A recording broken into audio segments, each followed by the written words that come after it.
Buongiorno Taranto, buongiorno da Enzo Ferrari e da Piero Caffio che ci guida dalla regia. Questa puntata sarà quasi interamente dedicata alla vicenda dell'uccisione di Sacco Bakary. Ieri c'è stato il presidio in Piazza Fontana, 1 migliaio di persone vi hanno preso parte, c'è stata una risposta importante da parte della città, da diverse componenti della città, e ci sono interventi che vedremo anche nel corso della puntata. Ricordiamo che ad esempio a Lecce il sindaco Adriana Polibortone ha proclamato per oggi il lutto cittadino proprio in memoria di Sacco Bakary, e c'è anche un intervento della consigliera regionale Loredana Capone che chiede appunto un maggiore impegno istituzionale per fronteggiare la violenza e la criminalità soprattutto tra i più giovani, ma ne parleremo tra pochissimo. Adesso l'oroscopo di Maya. L'oroscopo di Maya. Buon venerdì a tutte e a tutti da Maya e dalle stelle che ci accompagnano con i loro consigli verso il fine settimana. Ariete, nel lavoro siete persuasivi e diplomatici, in amore dolci e irresistibili. Le relazioni si rafforzano e alcuni di voi potrebbero ricevere un messaggio o un invito speciale. Toro, sarete chiamati a prendere decisioni importanti e lo farete con la lucidità e la precisione che vi contraddistingue. In famiglia saprete essere un punto di riferimento. In amore vi dimostrerete attenti e profondi.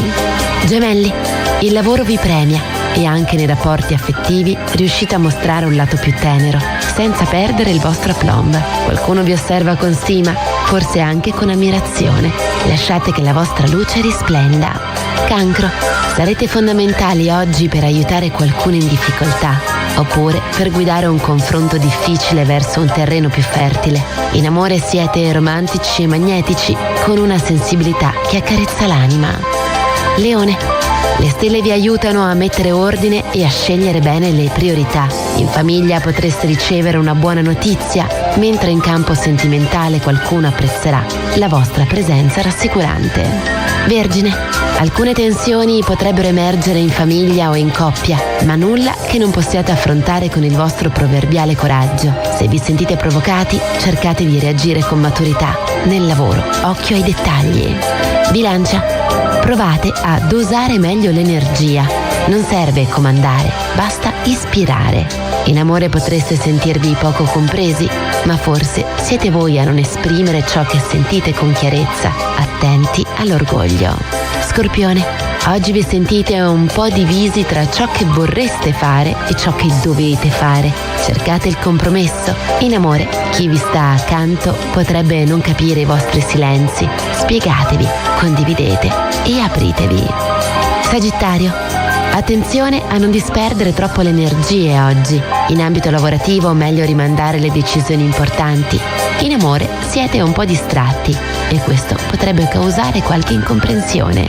Capricorno, la stanchezza si fa sentire sia mentalmente che emotivamente. Potreste sentirvi infatti un po' distanti dalle persone che vi circondano, come se parlassero una lingua diversa. Avete bisogno di recuperare più spazi e tempi per voi. Acquario, siete sotto pressione e questo vi rende più reattivi del solito. Attenzione a non ferire chi vi vuole bene. In famiglia potreste sentirvi fraintesi, mentre nel lavoro meglio evitare scontri frontali. Pesci, il lavoro vi vede protagonisti quest'oggi, con decisioni che faranno la differenza. In amore riuscirete ad aprirvi di più, mostrando il vostro lato più tenero e rassicurante. Oggi vi saluto con le parole del Dalai Lama. Una felicità autentica richiede innanzitutto la pace mentale e un certo grado di padronanza di sé. Ciao a tutte e a tutti. A domani con l'oroscopo di Maya. Bene, apriamo questa puntata con la consueta rassegna stampa. Vediamo le prime pagine dei quotidiani di oggi. Cominciamo con il Corriere del Mezzogiorno. La prima pagina è quasi interamente dedicata a Taranto. Tutti in piazza per Sacco, le lacrime del fratello, vogliamo giustizia. Centinaia di persone ieri al sit-in sulla morte di Sacco Bakary, che si è tenuto il sit-in in Piazza Fontana, lo ricordiamo, proprio dove è stato ucciso Sacco Bakary. La polizia intanto ha fermato il 6° membro del branco. La procura procura. Per la procura si è trattata di una aggressione per importunarlo. Oggi saranno sentiti i minori. E sempre su Taranto c'è un interessante fondo firmato da Emanuele Imperiali dal titolo Come fermare un'emorragia. La città delle crisi multiple. In 15 anni oltre 37.000 persone sono fuggite da Taranto e c'è la richiesta di CGIL e CISL UIL di aprire una vertenza Taranto a livello nazionale. La crisi della Natuzzi, cari dipendenti, cambiate lavoro. La lettera del patron che incentiva l'uscita con premi e prevede una clausola di diritto al rientro. Natuzzi annuncia l'accordo con Umana, parte la ricollocazione su base volontaria. Una buona notizia, 27 bandiere blu, Puglia ancora sul podio, per le coste 10 milioni e delle bandiere blu parleremo in chiusura di trasmissione perché diversi comuni tarantini appunto hanno ottenuto questo riconoscimento. Passiamo adesso alla Gazzetta del Mezzogiorno, che apre invece sulla crisi dell'Ilva. Crisi di Stato è il titolo. De Caro, quindi le parole del presidente della regione, una società mista, dice De Caro, è l'unica strada per l'ex Ilva. FIOM e Federmeccanica, il governo salvi l'automotive. E poi ancora l'analisi di Vito D'Ingeo, così l'illegalità diventa freno per l'economia. Omicidio Sacco, in manette il sesto della baby gang, a Taranto presidio antirazzista. Il mare da bere, quindi anche la Gazzetta in prima pagina riporta la notizia delle bandiere blu conferite ai comuni pugliesi. Il mare da bere di Puglia sul podio delle bandiere blu. Con 27 riconoscimenti la regione è seconda in Italia. Poi una notizia che riguarda Ceglie Messapira, nello scantinato il deposito del clan. Un 34enne finisce in carcere, custodiva 50 kg di hashish. Passiamo adesso anzi non passiamo da nessuna parte, daremo la linea alla regia e poi torneremo per la seconda parte della rassegna stampa. Seconda parte della rassegna stampa, passiamo adesso a leggere la prima pagina del Nuovo Quotidiano di Puglia. SOS criminalità, sindaci divisi sulla sicurezza. Oggi in Puglia il ministro Piantedosi, che ricordiamo sarà a Bari, a Lecce e in chiusura a Brindisi. L'emergenza, appunto, arriva il ministro Piantedosi, i primi cittadini tra controlli e investimenti. Poi il titolo sull'omicidio di Sacco Bacari, Branco preso il sesto e il dolore è in piazza. Ancora Mala e politica, round in appello anche i concordati. Il riferimento è al caso Statte. Il titolo sulle bandiere blu, mare sempre più blu, Puglia seconda. 27 le località con le bandiere blu, piazza d'onore alla Puglia dopo la Liguria. E ancora abbiamo una notizia che riguarda i cantieri infiniti fra Taranto e Brindisi. Fine dei cantieri, dopo 2 mesi tornano i treni. E poi i giochi del Mediterraneo, il rebus, mancano 7 milioni e mezzo dal Ministero, ma Abodi rassicura. Passiamo invece a Repubblica, la pagina web di Repubblica Bari. L'apertura è dedicata anche qui all'omicidio di Sacco Bacari, accerchiato, picchiato e insultato prima dell'omicidio. Questi sono i particolari che man mano emergono dalla lettura degli atti. La manifestazione, la violenza non ha colore, centinaia in piazza a Taranto per Bacari Sacco, ucciso da una baby gang. E a Bisceglie, altro episodio gravissimo di violenza. Ricordiamo qualche giorno fa un cameriere è stato ammazzato, un cameriere del tutto estraneo alle logiche di Mala, ma è stato ammazzato durante un agguato malavitoso all'interno di un ristorante. Il funerale a Bisceglie, l'addio ad Angelo Pizzi, ucciso per errore nel ristorante. Le parole: ti hanno rubato La Vita, anche Repubblica titola sulle bandiere blu, la Puglia sul podio, tra le località 2 new entry e 2 uscite, tutte in Salento. Bene, adesso ancora musica e poi entreremo nel vivo della puntata parlando di quello che è successo ieri sera in Piazza Fontana, nel presidio contro la violenza per ricordare Sacco Bakary. Bene, come dicevamo nella nostra anteprima, ieri sera presidio molto partecipato in Piazza Fontana, proprio nel luogo dove è stato ucciso in modo brutale Sacco Bakary. Sono 6 le persone finora arrestate, tra cui 4 minorenni. E ricordiamo che, secondo la ricostruzione degli inquirenti, a sferrare i fendenti mortali sarebbe stato un ragazzino di 15 anni. Ieri sera, dicevamo, grande partecipazione, circa 1 migliaio di persone in Piazza Fontana.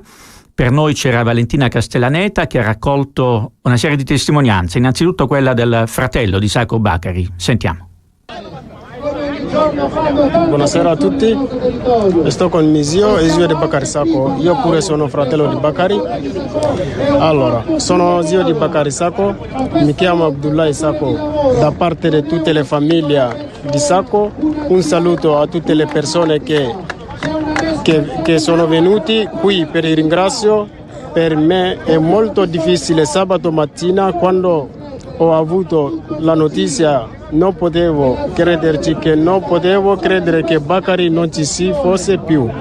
È stato un duro colpo per la nostra famiglia. Ho preso subito un aereo per arrivare qui e per poter capire quella che era successo. Non potevo restare a Parigi, sentivo il bisogno di essere vicino al mio Bakary. Io non so perché quegli ragazzi hanno messo in questo delitto. Penso solo a quanta paura e dolore abbia provato il mio Bakary. Voglio che sia giustizia per lui. Voglio poter riportare al più presto il nostro figlio a casa a Mouline in Mali. Un saluto e un ringraziamento alle forze di polizia che hanno trovato in poco tempo chi ha ucciso Bakary.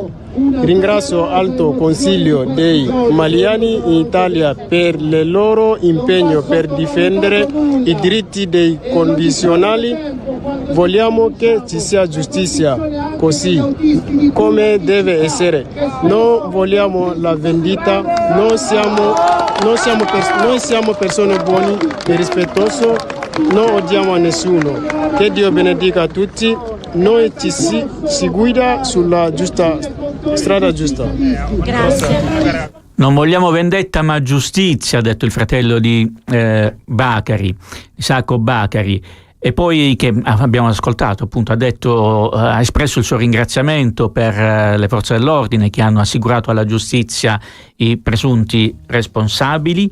Quindi dichiarazioni molto sagge, quelle di questo ragazzo che non si è fatto prendere appunto da sentimenti di rancore e di vendetta, ma ha detto un'altra cosa importante: non sappiamo perché sia stato ucciso, perché questa brutale esplosione di violenza giovanile. E a proposito di violenza giovanile, c'è un intervento, ritengo interessante, della consigliera regionale Loredana Capone, già presidente del Consiglio regionale. La violenza crescente tra i più giovani non può più essere affrontata come una semplice emergenza di ordine pubblico, dice Loredana Capone.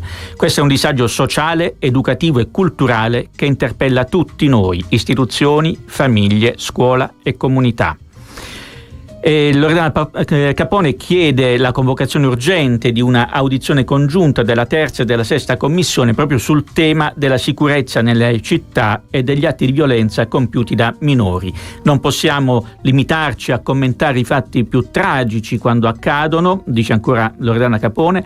Nelle nostre città, nei quartieri, tra i ragazzi e le ragazze esiste una rabbia profonda che spesso si trasforma in aggressività, violenza, sopraffazione. Sono episodi che riguardano Taranto, Lecce e tante altre realtà pugliesi e italiane, e questi fatti appunto ci impongono una riflessione seria e immediata. La politica, aggiunge Loredana Capone, ha il dovere di ascoltare questo disagio e costruire strumenti concreti di prevenzione. Inasprire le pene da solo non basta, occorre invece un grande patto sociale tra famiglie, scuola e istituzioni, un patto nel quale gli adulti tornino a dare il buon esempio anche attraverso le parole e il rispetto dell'altro. I nostri giovani ci stanno chiedendo aiuto e le istituzioni hanno il dovere di rispondere.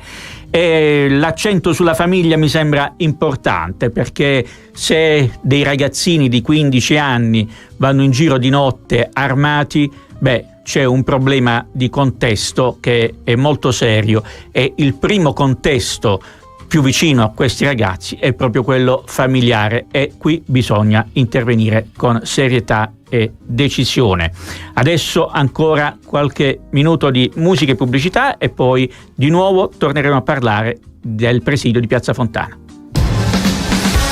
Bene, torniamo a parlare della brutale aggressione culminata con la morte di Sacco Bakary. Dicevamo, ieri c'è stato il presidio in Piazza Fontana, tanta gente di diversa estrazione culturale, diciamo, di diverso impegno civile, e tra questi c'era anche il segretario generale della CGIL Taranto, Giovanni D'Arcangelo. Lo ha intervistato Valentina Castellaneta, sentiamo. Giovanni D'Arcangelo, la CGIL, soprattutto chi si occupa dei trasporti, ha sempre detto che c'è un problema educativo, c'è un'emergenza educativa. Era stato chiesto anche un tavolo in prefettura. Lì sul palco tu l'hai detto. Sì, noi abbiamo lanciato varie volte quello che è un allarme, che è uno dei tanti che si può utilizzare in questo territorio per mettere in evidenza la situazione di degrado e di disagio sociale.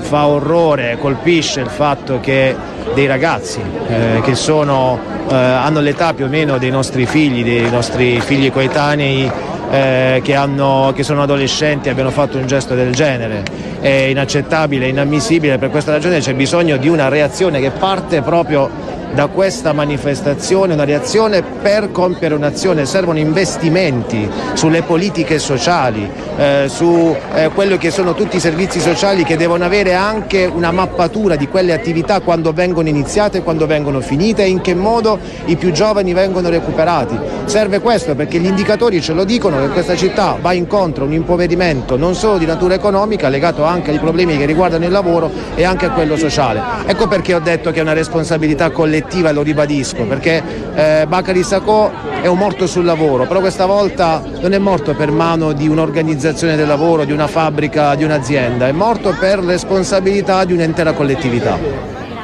E l'aspetto dell'impoverimento culturale e sociale della città mi sembra fondamentale per inquadrare bene quello che è accaduto, perché qui ritengo che non ci siano state motivazioni politico-ideologiche nell'aggressione a questo povero ragazzo, povero lavoratore del Mali, che era venuto qui in Italia e a Taranto per tentare di costruirsi una vita migliore, invece ha trovato la morte per mano di alcuni ragazzini che su di lui hanno sfogato la propria brutale violenza. Adesso linea ancora alla regia, tra qualche minuto torneremo ancora a parlare del caso Bakary, lo faremo con Annarita Casula, presidente del Comitato Città Vecchia.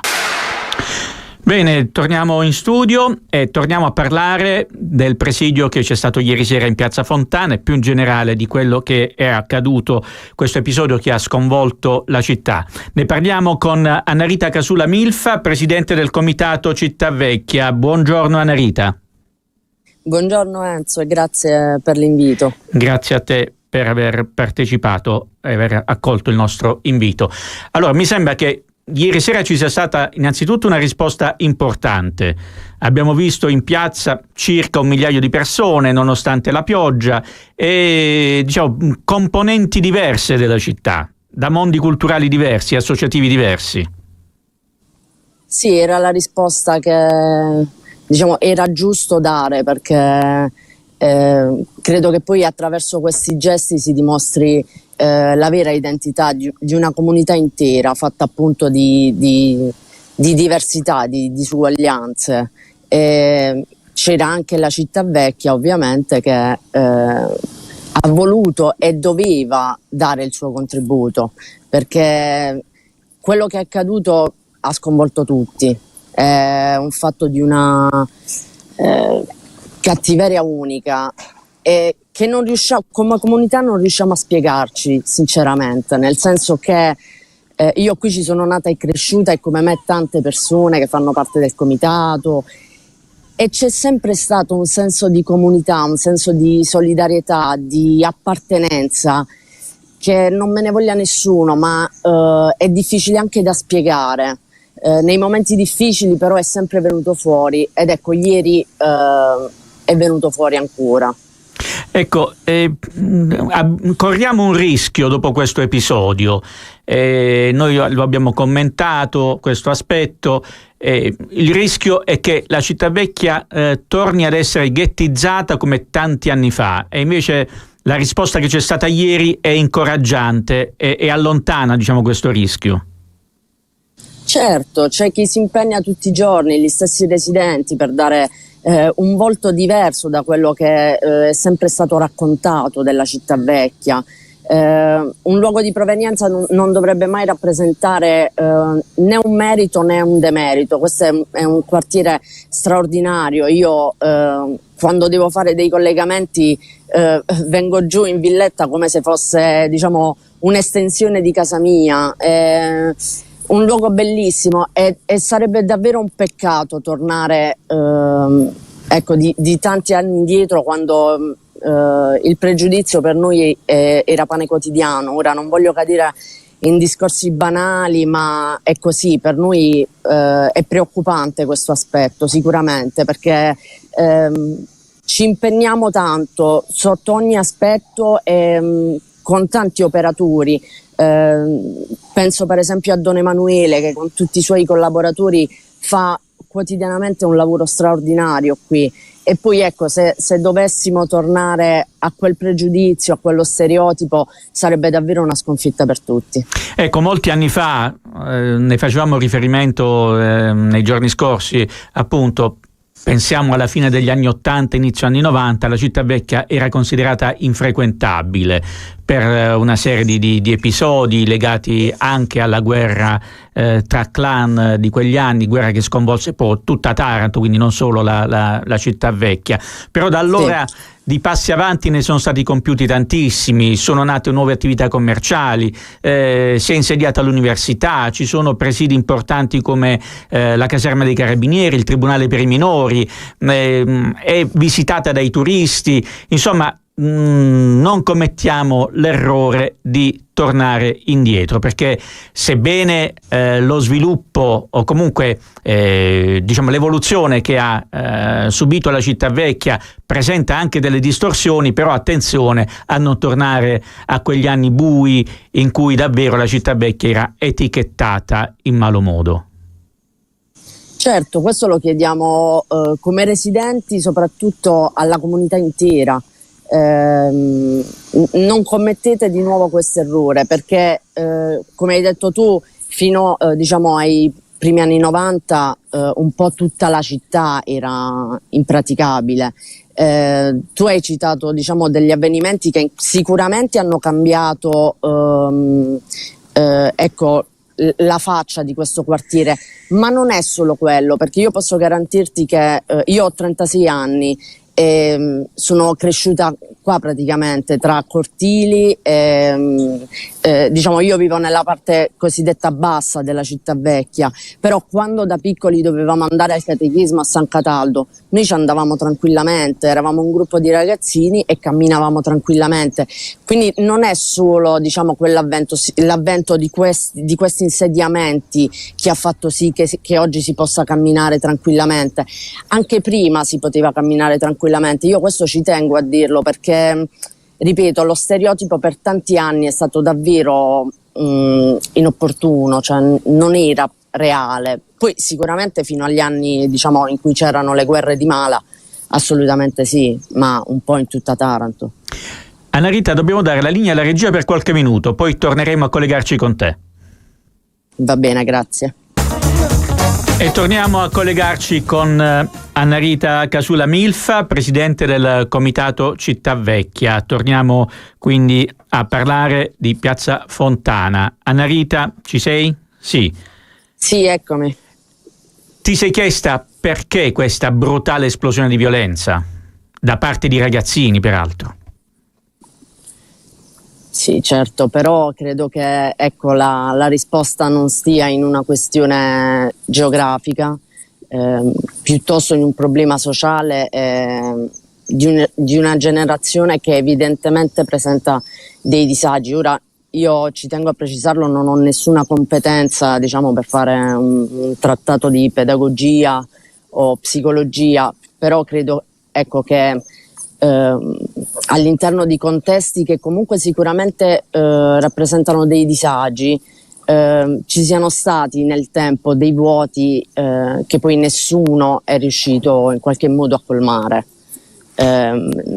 Io per esempio, fortunatamente, come tante altre persone, abbiamo avuto anche alle spalle delle famiglie che con sacrificio ci hanno permesso diciamo di raggiungere dei traguardi che magari per altri, ecco, sono un po' più lontani. Ecco, senza voler fare sociologia spicciola, innanzitutto vediamo questa scenografia bellissima che hai alle spalle, il mare, sì, il Mar Piccolo, ed è davvero incantevole. E questa immagine da sola basterebbe a metterci in guardia dal rischio di tornare, come dicevamo prima, a ghettizzare e criminalizzare la città vecchia, perché Taranto crede proprio nella città vecchia come uno degli strumenti per rinascere, no? Quindi davvero sarebbe un delitto affossare nuovamente la città vecchia. Però dicevamo, quando questi ragazzini fanno esplodere questa violenza così che fa orrore, evidentemente non hanno avuto altri modelli di riferimento. Qui indubbiamente ci sono responsabilità del contesto familiare. Ecco, forse lo sforzo ulteriore che bisognerebbe fare è offrire a chi vive in certe situazioni, offrire altri modelli, altre possibilità, far vedere che esiste un mondo diverso da quello che hanno frequentato e vissuto fino ad ora. Esattamente, perché poi nascere in una famiglia è semplicemente una fortuna, non lo scegli, non è un merito, e penso che oggi tutti debbano avere quantomeno la possibilità di poter fare una scelta. Ecco, io non voglio assolutamente giustificare quello che è successo, questo sia chiarissimo, però dovremmo interrogarci un po' tutti sul perché poi accadano determinati orrori, e forse qualcosa in più potremmo farla tutti. Sì, indubbiamente. Devo dire che al di là dell'episodio, oltre all'episodio specifico, ha fatto anche una certa impressione leggere sui social alcuni commenti di solidarietà verso questi ragazzi. Io, come è stato detto anche in questi giorni da persone sicuramente più qualificate di me, ci sono anche dei modelli culturali che stanno danneggiando queste giovani generazioni. Pensiamo a certe fiction, a certe produzioni musicali, probabilmente enfatizzare, quasi trasformare in eroi personaggi negativi ha la sua importanza su chi magari non è culturalmente strutturato per opporre un filtro critico a questi contesti.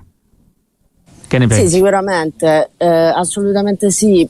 Credo però che il vuoto ci sia prima, nel senso che nel momento in cui guardi una fiction, se già e magari prendi come modello sbagliato un determinato atteggiamento, un determinato modo di vivere la vita, sei già in una fase in cui diciamo quell'aiuto che ti serviva non l'hai ricevuto. Ma ripeto, questi sono opinioni mie personali, non voglio offendere diciamo i professionisti del campo assolutamente, però credo che oggi vanno bene tutte le riqualificazioni, vanno bene tutte le riforme di giustizia anche, ma probabilmente abbiamo sbagliato qualcosa, probabilmente non stiamo investendo in ciò che serve, cioè nella prevenzione, nell'arricchimento culturale, quando è il momento diciamo giusto per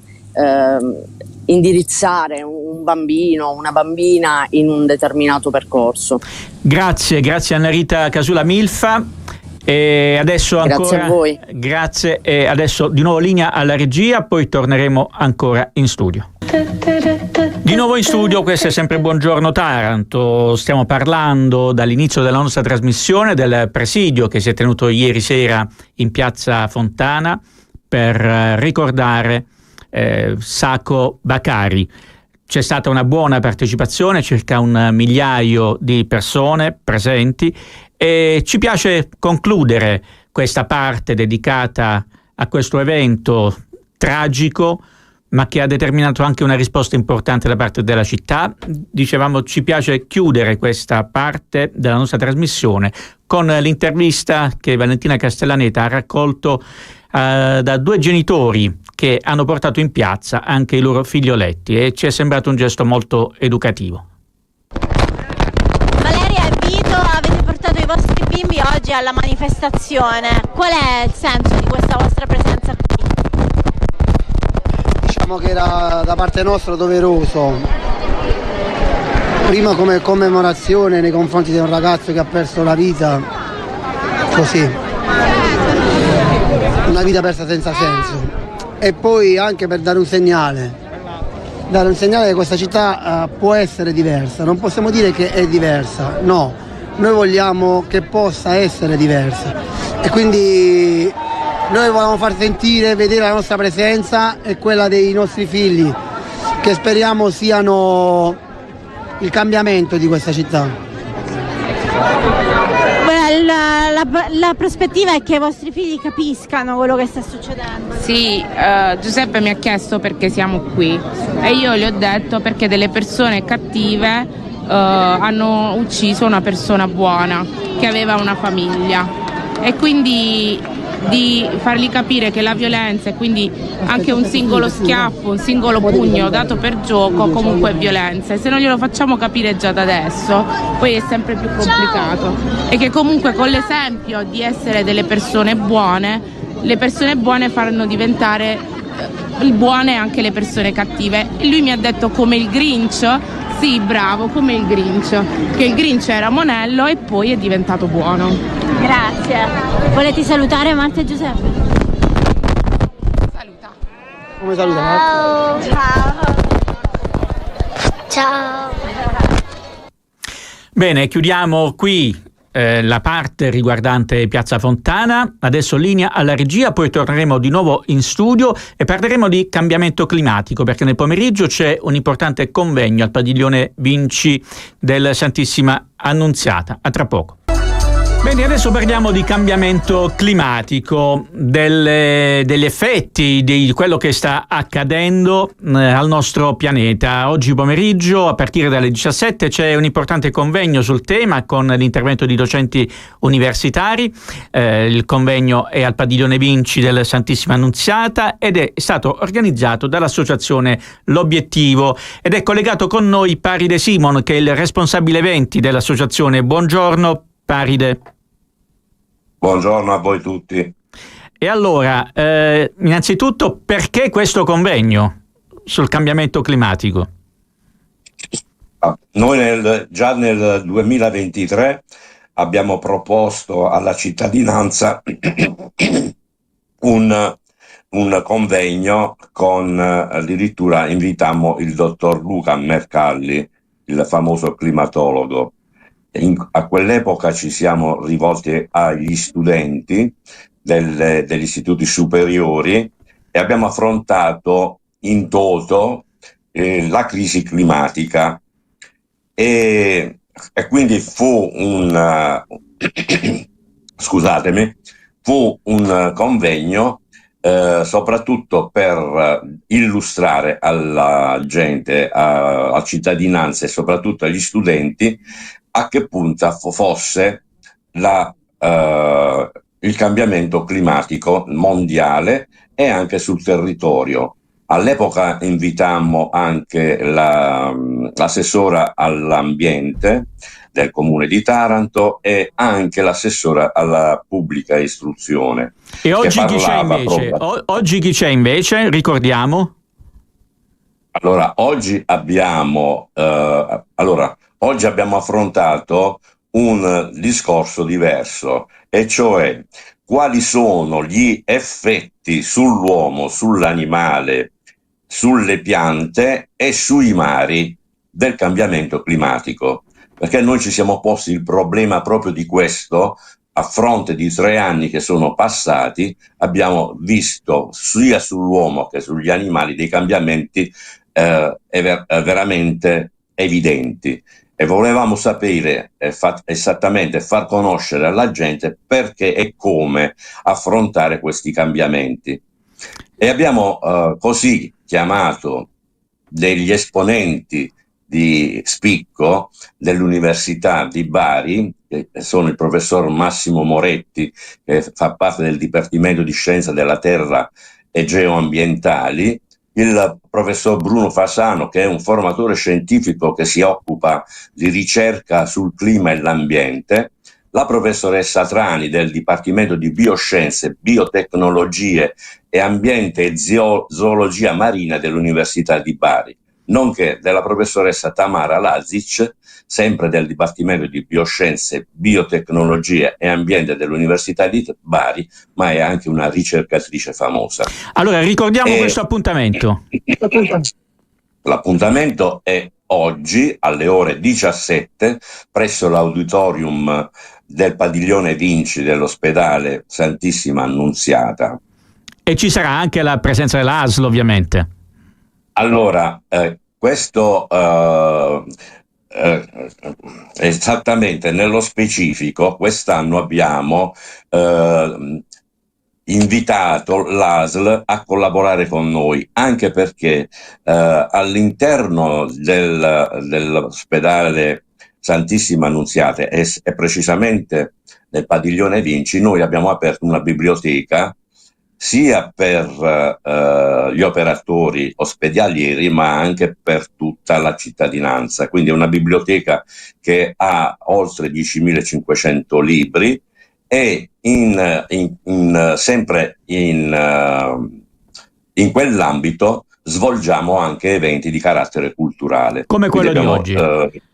Come quello di oggi, esattamente. Grazie. Ma non soltanto... Prego. No, concluda Paride. Volevo dire che non è soltanto sotto l'aspetto sociale, quello di oggi è sempre culturale, ma affronta un aspetto molto molto importante che è quello sociale, che riguarda un po' tutti noi. Ma noi nell'auditorium facciamo anche altro, facciamo cinema, teatro, presentazioni di libri, eccetera. Grazie. Allora, appuntamento oggi alle 17 al Padiglione Vinci, all'auditorium del Padiglione Vinci. Grazie Paride Simon, dell'associazione L'Obiettivo. Grazie a voi. Adesso di nuovo linea alla regia e poi torneremo in studio a parlare di bandiere blu. Bene, cerchiamo di chiudere in bellezza questa puntata che in larga parte abbiamo dedicato alle vicende di Piazza Fontana, al tragico omicidio, al brutale omicidio di Bakary Sako. Abbiamo ascoltato alcune testimonianze, ieri c'è stato il presidio in Piazza Fontana. Ma adesso parliamo di bandiere blu, perché anche quest'anno diversi comuni della provincia di Taranto sono stati premiati con questo riconoscimento. Li voglio elencare. A Manduria abbiamo avuto la bandiera blu per San Pietro in Bevagna, a Maruggio per Commenda, Campomarino e Acquadolce. A Leporano, Lido Gandoli, Porto Pirrone, Saturo, Baia d'Argento. Per quanto riguarda Pulsano, invece, Marina di Pulsano, e per Castellaneta abbiamo Riva dei Tessali, Giovinazzi, Castellaneta Marina, Bosco della Marina e infine Ginosa per Marina di Ginosa. E appunto abbiamo visto Leporano, con diverse località, Gandoli, Portopirrone, Saturo, Baia d'Argento, ed è collegata con noi l'assessore al turismo del comune di Leporano, Yolanda Lotta. Buongiorno assessore. Buongiorno a voi e grazie per l'invito. Grazie a lei per aver accettato. E allora, assessore Lotta, un riconoscimento che conferma il buon lavoro svolto, perché anche l'anno scorso Leporano è stata premiata con la bandiera blu. Sì, è il 4º anno che abbiamo questo vessillo, ne siamo orgogliosi, 4º anno consecutivo, è un riconoscimento che ci riempie di orgoglio e che premia il lavoro quotidiano svolto con impegno, serietà, amore per il nostro territorio. Noi amiamo molto il nostro territorio, solo chi svolge un lavoro con passione, con amore, può ricevere tali riconoscimenti, perché l'impegno è veramente forte. Ecco, questo riconoscimento non viene conferito soltanto perché il mare è bello, ma anche perché ci sono magari una serie di servizi che agevolano la fruizione delle località balneari, giusto? Sì, ricevere questo riconoscimento prestigioso significa anche avere la qualità del nostro mare ottima, dei servizi di accoglienza, delle politiche ambientali che riusciamo a fare con la nostra ditta, con Impregico, per la raccolta differenziata. Voglio ricordare che siamo il primo comune in Puglia ad avere questo riconoscimento per la raccolta differenziata, e noi continuiamo a portare avanti con determinazione questo impegno, però è un impegno che appartiene a tutta la comunità di Leporano, perché ai nostri cittadini, perché ogni giorno valorizzano e si impegnano a mantenere anche il nostro territorio. Ecco assessore, questi riconoscimenti quanto valgono nelle dinamiche di sviluppo del turismo? Cioè, voi avete riscontrato in questi anni un incremento di flussi turistici a Leporano? Sì, come dicevo, appartiene a tutto il territorio, che ogni giorno rispettiamo che rispettano e valorizzano questa cosa qui della bandiera più. Però gli operatori turistici diciamo che sono orgogliosi di questo riconoscimento, perché ha portato anche tante presenze in più sul nostro territorio, a quanto che abbiamo fatto anche una delibera di giunta proprio giorni fa per riconoscere Leporano città turistica, e poter poi, siccome gli impegni sono tanti, stiamo anche cercando di attivare la tassa di soggiorno, perché una minima parte, perché andranno poi per le spese, perché le spese per mantenere anche la bandiera blu sono tante, e noi ci impegniamo, perché oltre ai servizi abbiamo fatto anche le passerelle, la passerella alla Baia d'Argento, passerella a Saturo per la disabilità, la passerella quest'anno stiamo appaltando una passerella a Gandoli, gli accessi a mare per i disabili, che è molto importante, la tutela delle qualità delle acque marine, che è la sostenibilità ambientale, con la raccolta differenziata, le spiagge, la pulizia delle spiagge, la valorizzazione culturale e turistica del territorio, perché anche quello è importante, valorizzare il territorio con servizi migliori per i residenti e per i visitatori. Ecco assessore, parliamo del versante orientale, quindi Leporano, Pulsano, Maruggio, ma c'è dialogo fra questi comuni della litoranea per sviluppare magari dei progetti comuni, appunto dei progetti in sinergia fra queste località? Sì, proprio ieri noi ci siamo sentiti con il sindaco di Pulsano, col sindaco di Maruggio, vorremmo che anche Nizzano rientrasse in questo percorso, perché la litoranea nostra è bellissima, è invidiata da tutti, e io dico sempre che noi siamo la perla dello Ionio, e questo mi piace dire, perché se tutti insieme lavoriamo insieme per questo percorso, ancora di più è come se si unissero tutti insieme e arrivare a un obiettivo comune, che è mantenerla, perché quest'anno 27 comuni sono rientrati, però 2 non sono entrati, sono usciti, perché ogni anno la FEI Italia ci chiede degli adempimenti in più, e bisogna rispettare, perché se non li rispetti questi adempimenti, sono 33, non rientri nell'obiettivo. Intanto godiamoci la bandiera blu anche per il 2026. Grazie Assessore Yolanda Lotta, grazie per aver partecipato alla nostra trasmissione. Grazie a voi, sono veramente orgogliosa, e forza Leporano, forza la Litorale Salentina, forza tutti i comuni e forza Taranto. Diciamo appunto forza Taranto intesa come provincia nel suo insieme. Grazie Assessore Lotta. Ebbene, siamo giunti a conclusione di questa puntata di Buongiorno Taranto. Vi ricordo gli altri appuntamenti della giornata. Alle 10 Partecipiamo Taranto con Anetta, alle 14 il nostro telegiornale, alle 14:30 dopo il TG Oltre la Notizia, e poi questa sera alle 19 Rosso di Sera. Grazie per l'attenzione e buon proseguimento di giornata.